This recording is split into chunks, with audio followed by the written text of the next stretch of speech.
$5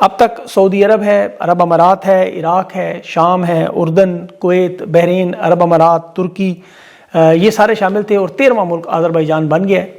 اور یہاں اسرائیل کی ملٹری اڈے ہیں، یاد رکھیں۔ عمان کی بندرگاہ پر جو آئل ٹینکر ہے اس پہ بھی اسٹرائک ہوئی، اور اس میں بھی یہ دعویٰ ہے کہ وہاں 2 ہندوستانی بھی اس میں جو ہے وہ مارے گئے ہیں۔ پاکستان ایک واحد ملک رہ گیا اب جہاں کردوں کی طرح یہ پیغام تو آ رہا ہے کہ فیصلہ کرو ہمارے ساتھ یا ہمارے مخالف، جو جارج ڈبلیو بش نے پرویز مشرف کو کہا تھا، یہی بات آج کہی جا رہی ہے۔ کیونکہ اسرائیل کا دیکھیں جو کھیل ہے وہ صرف ایران کو تباہ کرنے کا نہیں ہے، مسلمانوں کو، یہ خلیج کی ریاستوں میں بھی جو ہو رہا ہے، اس میں آپ دیکھیں پوری کی پوری کیسی گیم تیار کی گئی۔ پہلے پوری دنیا کو ایران کے خلاف کرنے کا منصوبہ بنایا جو ناکام ہوا۔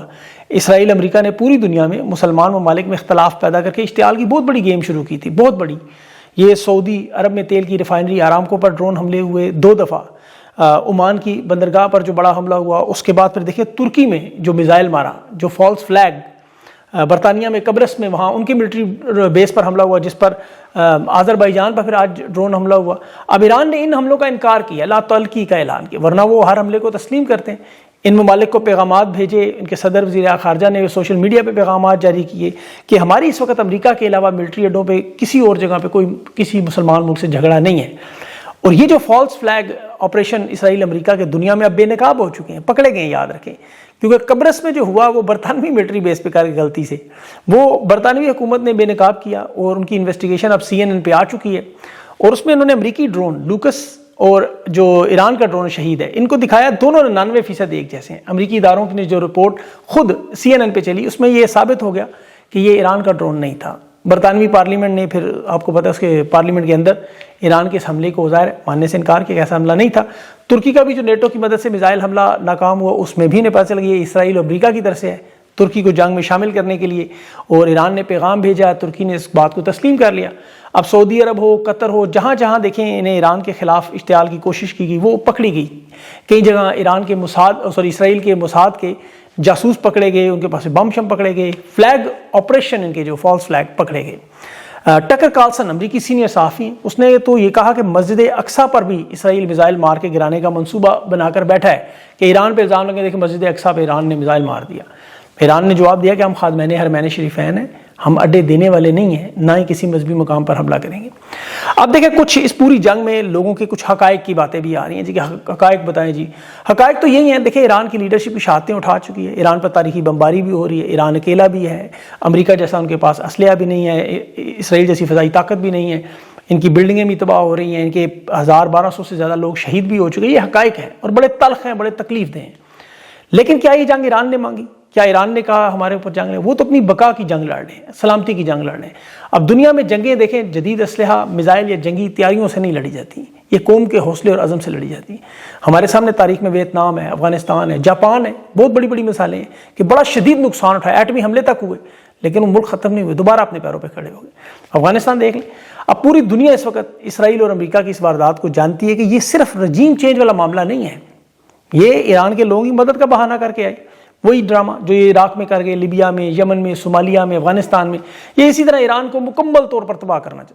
ورنہ فٹ بال اسٹیڈیم میں، اسپتالوں میں، اسکولوں میں، انفراسٹرکچر میں عوامی منصوبوں کو نشانہ، یہ رجیم چینج کا تو فارمولہ کامیاب نہیں اس طرح ہو سکتا۔ جس عوام کو بچانے کے دعوے کیے جا رہے ہیں اسے اس بے دردی سے ذبح کیا جائے، تو یہ دنیا پاگل تو نہیں ہے کہ ایران کو ختم کرنے کی کوشش ہے، کیونکہ وہ ایک واحد خود مختار ملک۔ آپ ایران کی تھوڑی سی تاریخ دیکھیں، 45 سال سے معاشی پابندیاں ہیں، انہیں اپنا تیل اور گیس کے ہی نہیں بیچنے دیتے، اس کے باوجود ان کی ایئر فورس بھی نہیں ہے، ان کے پاس پارٹس بھی نہیں ہیں، ان کے پاس گندم، چاول اور فروٹ تک یہ نہیں پیدا کر رہی، یہ دنیا کا کوئی ملک نے دینے کو تیار بھی نہیں۔ اس کے باوجود آپ اقوام متحدہ کی رپورٹ دیکھیں، ایران دنیا کا واحد ملک جس نے دنیا کے سب سے زیادہ مہاجرین کو پناہ دی، اور بغیر کسی عالمی IMF کی، ورلڈ بینک کی، کسی ادارے کی مدد نہیں لی۔ اس کے بعد دوسرے نمبر ترکی ہے، پھر تیسرے پہ جرمنی اور چوتھے پہ پاکستان ہے، جنہیں ورلڈ بینک، عالمی ادارے، IMF، ایشین ڈیولپمنٹ بینک، امریکہ ملٹری امداد کے بل، مہاجرین کو رکھنے کے بل، یہ سارے ملتے رہے، اربوں ڈالرز کی امداد۔ تو یہاں تو تھوڑی سی اگر غیرت ہوتی، دیکھیں LNG کی پیداوار قطر نے بند کی پاکستان کی، اب یہ نائے ہرمز کی وجہ سے ٹینکرز نہیں آ سکتے، اب انہیں دنیا کی سب سے سستی LNG مل رہی ہے ایران سے پاکستان کو، ایک پائپ لائن 1994 سے پڑی ہوئی ہے تیار، لیکن ان بے شرم لوگوں کے اندر اتنی جرت نہیں، اتنی ہمت نہیں کہ یہ ایران سے وہ گیس اپنے ملک کے لیے لے سکیں۔ اندازہ کریں۔ ایران کے ساتھ ہندوستان ایک واحد ملک تھا جہاں سے انہیں خوراک مل جاتی تھی، چاول مل جاتے تھے. یہ جہاز ڈوبنے کا معاملہ اور بندرگاہوں کا جو دینے کا امریکہ کو معاملہ، اس پہ بھی آج ایرانی سفیر نے کہا کہ ہم ہندوستان کے ساتھ بھی کوئی بات چیت اور پیغام نہیں دے رہے.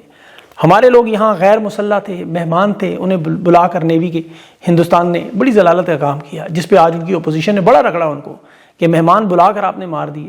اور وہ وہاں پھر ایرانی سفارت خانے پہنچ گئے کہ جی ہماری کوئی بندرگاہ امریکہ کے زیر استعمال نہیں ہے، ہمارے کوئی بحری اڈے امریکہ کو نہیں دیے گئے اور ہم نے یہ نہیں کیا.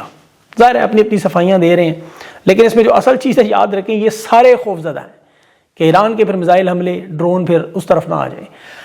مغربی ایشیا خلیج میں آپ کو پتہ ہے جو امریکہ اسرائیل کی صورتحال ہے، اگر آپ اس کو آسانی سے سمجھیں، بلکہ آسانی سے نہیں مشکل سے ہی کہوں گا. دیکھیں ہندوستان سب سے بڑا اتحادی ہے اسرائیل کا، اسرائیل سب سے بڑا دوست ہے امریکہ کا. امریکہ کھڑا ہے پاکستان کے ساتھ، نوبل امن نام والوں کے ساتھ. پاکستان دعویٰ کرتا ہے جی ہم ایران کے ساتھ ہیں. اب پاکستان ہندوستان کی دشمنی ہے، ایران اسرائیل کی دشمنی ہے، ایران امریکہ کی دشمنی ہے. تو عرب ممالک جو اس دوران امریکہ کو بھی اڈے دے رہے ہیں اور ایران کو بھی کہہ رہے ہیں جی فضائی حدود آپ کے خلاف استعمال نہیں ہوگی. وہاں سے حملے بھی ہو رہے ہیں، پھر ایران نے جواب بھی دے رہا ہے. جس طرح آپ کو پتہ ہے امریکی اڈے سے میزائل آتے ہیں ایران کی طرف، تو وزیر اس کو جواب دیتے ہیں پھر امریکی بیسس پہ ان اڈوں کو. تو اس پوری جنگ میں تو دیکھیں امریکہ اور اسرائیلی فضائی بمباری سے ایران کا نقصان ضرور ہو رہا ہے، لیکن جن مقاصد کے لیے جنگ شروع کی وہ کامیاب نہیں ہو سکے. رجیم چینج نہیں ہو سکتی، وہاں پہ عوام 9 کروڑ کی عوام ہے، یہ ایران پہ قبضہ نہ کر سکتے ہیں، نہ سول وار لگا سکتے ہیں. ان کے لیے تو شرم کا مقام ہے. ایپسٹین فائل سے توجہ ہٹانے کے لیے انہوں نے اتنی دنیا مارنا شروع کر دی اور بے بنیاد بھونڈے الزامات بھی. ٹرمپ نے حملے کی نئی بات کی پہلے کی مجھے فیلنگز تھی، میرا خیال تھا کہ ایران پر ہم پر حملہ کرے گا، حالانکہ ایران امریکہ پر حملہ نہیں کر سکتا. پھر اس نے کہا جی ایران ایٹم بم بنانے کے قریب ہے. انٹرنیشنل ادارے نے جس کا کام ان ہتھیاروں کی چیکنگ ہے، اس نے کہا یہ تو 60% یورینیم افسودہ ہے، یہ تو ہتھیار بنانے کے لیے کافی نہیں. پھر ٹرمپ نے کہا نہیں اچھا وہ میرے اوپر جو حملہ ہوا تھا نا میں اس کا بدلہ لینے، اور اس میں وہ آصف مرچنٹ پاکستانی جسے ایران نے کہا جی 5000 ایران نے $5000 دیے تھے مجھے مروانے کے. مطلب ساری دنیا مذاق اڑا رہی ہے کہ کر کیا رہے. ان کے پاس ایک آخری کارڈ جو ہے وہ چونکہ امریکی ہلاکتوں کا خدشہ ہے، زمینی فوج تو نہیں بھیج سکتے، تو یہ ایران اور عراق کے جو کرد ہیں انہیں اکٹھا کر کے مغربی ایران پر کچھ حصوں پر قبضہ کروانا چاہتے ہیں. اس کے بدلے میں فضائی مدد تعاون کی پیشکش کر رہے ہیں. اب عراق کے علاقے میں دیکھیں 2 سیاسی جماعتیں کردوں کی موجود ہیں جنہیں ڈونلڈ ٹرمپ نے خود پرسنلی ٹیلی فون کیا کہ آپ بتاؤ امریکہ کے ساتھ ہو یا ایران کے. ان کے کرد رہنما مسعود بارزانی، اس کے ساتھ ٹرمپ کی ملاقات ہوئی جو واشنگٹن پوسٹ نے پبلش کی کہ ٹرمپ نے باقاعدہ درخواست کی کہ حکومت کی جو ایران کی حکومت ہے اس کی افواج کی حمایت ختم کریں اور لڑائی کریں. اب عراق میں وہاں کردوں کو پناہ اس شرط پہ ملی تھی کہ وہ ایران کے خلاف سازش نہیں کریں گی. عراق میں وہ زیادہ منظم ہے ایران کی نسبت، اور وہاں کی جو فورسز ہیں انہوں نے کہا ہم ایران پہ حملہ نہیں کرتے، ہم کوئی منصوبہ بندی نہیں کر رہے. لیکن اب یہ جو رپورٹ آ رہی تھی یہ سوشل میڈیا پہ ساری ایران تک بھی پہنچی، اس کے بدلے میں انہوں نے پھر عراق کے کرد علاقے میں حملہ کیا. CIA نے وہاں تمام کرد لوگوں کو ہتھیار بانٹے. اب چونکہ کرد امریکہ پر اعتماد نہیں کرتے کہ انہیں پہلے شام میں استعمال کیا، پھر عراق میں استعمال کیا، پھر ترکی میں استعمال کیا، پھر چھوڑ دیا. پھر یہ دہشت گرد تنظیموں کے سامنے بکریاں بیچارے بلیاں بن گئی اور وہ انہیں اسی طرح مارتے رہے. اب یہ ایک نئی حکومت بنانے کے قابل نہیں ہے. ایرانی وزیر خارجہ نے انہیں کال کر کے سمجھایا کہ دیکھیں ہمارے معاملات تو مذاکرات سے حل ہو جائیں گے، لیکن اگر آپ نے امریکہ کا ساتھ دیا تو پھر جو ہمارا عراقی کردستان پہ رد عمل ہوگا وہ بڑا خطرناک ہوگا. تو اب زمینی فوج کے طور پر یہ تیار نہیں ہے. یہ اسی طرح جس طرح پاکستان کو غزہ بھیجنا ہے ان کو بھی تیار کر رہے ہیں جی آپ ادھر جائیں لڑیں، لیکن ظاہر ہے آگے آپ کو پتہ ہے وہ سیدھی مارتے ہیں. اب دنیا بھر میں اس وقت دیکھیں سارے معاملے میں امریکی سفارت خانے، کونسل خانے، ان کے جو سارے منصوبے ہیں، ان کے سفارتی عملے ہیں، وہ ہر جگہ سے نکل کے جا چکے ہیں. اور یہاں پاکستان میں آپ دیکھیں کہ ایمبیسیوں کو مکمل طور پہ خالی کروا لیا، یہاں عملہ خاموشی سے امریکہ واپس بھجوا دیا، اور پاکستان کی فوج سے یہ افغانستان میں بمباری کروا رہے ہیں فضائیہ سے، وہاں جو جنہیں ایران کی مدد کرنی چاہیے تھی، خیر وہ تو نہیں کر سکتے، لیکن بگرام ایئر بیس کو انہوں نے تباہ کر دیا. کیونکہ یہاں آپ کو پتہ ہے پاکستان میں امریکہ کی پراکسی حکومت ہے، اسرائیل نواز حکومت ہے، نواز شریف. مطلب پاکستان میں سب سے زیادہ خطرہ ہے نہیں عمران خان سے، جس کا ویبسٹین فائلوں میں ذکر بھی ہوا. اب اس وقت پوری دنیا دیکھے جنگ کے دہانے میں 15 کے قریب ممالک براہ راست جنگ میں لگے ہوئے ہیں، اور یہاں امریکہ کی پراکسی ہیں شہباز شریف اور فیلڈ مارشل، یہ کیا کہہ رہے ہیں کہ امریکی انتقام میں عمران خان سے بدلہ لے رہے ہیں، قیام کے وقت سجدے میں جا رہے ہیں، افغانستان کے ساتھ جنگ میں مصروف ہیں. پاکستان میں شدید ترین آپ کو پتہ دہشت گردی ہے، معاشی حالات میں 9 دن کا ٹوٹل پیٹرول رہ گیا. آئل کمپنیاں کوٹا رکھ رہی ہیں، پاکستان میں اعلانات کر رہے ہیں جی ہمارے پاس تیل ختم ہو گیا ہے. پھر اس سے جو خوراک کی قلت کا خطرہ ہے، کیونکہ ظاہر منڈیوں تک تو آپ کو پتہ ہے پھر پیٹرول کے بغیر چیزیں نہیں پہنچ سکتی. پیٹرولیم مصنوعات پر یہ ہر ہفتے اب قیمت میں تبدیلی کا اعلان کر رہے ہیں. 20 سے 45 لیٹر پیٹرول 36 سے 56 روپے تک مہنگا، ہر 8 دن کے بعد قیمت بڑھائی جائے گی. اور ابھی جو بجلی کا انہوں نے تباہی پھیری فیول ایڈجسٹمنٹ کے نام پہ 2700 سے لے کے 5000 روپیہ سولر سمیت 3 فیز میٹر کی چارجز بڑھا دیے. اب یہ افغانستان پاکستان جنگ کے نتائج ہیں جو امریکہ تک پہنچ رہے ہیں، وہاں بھی تیل کی قیمتیں 11 مہینوں میں سب سے اوپر.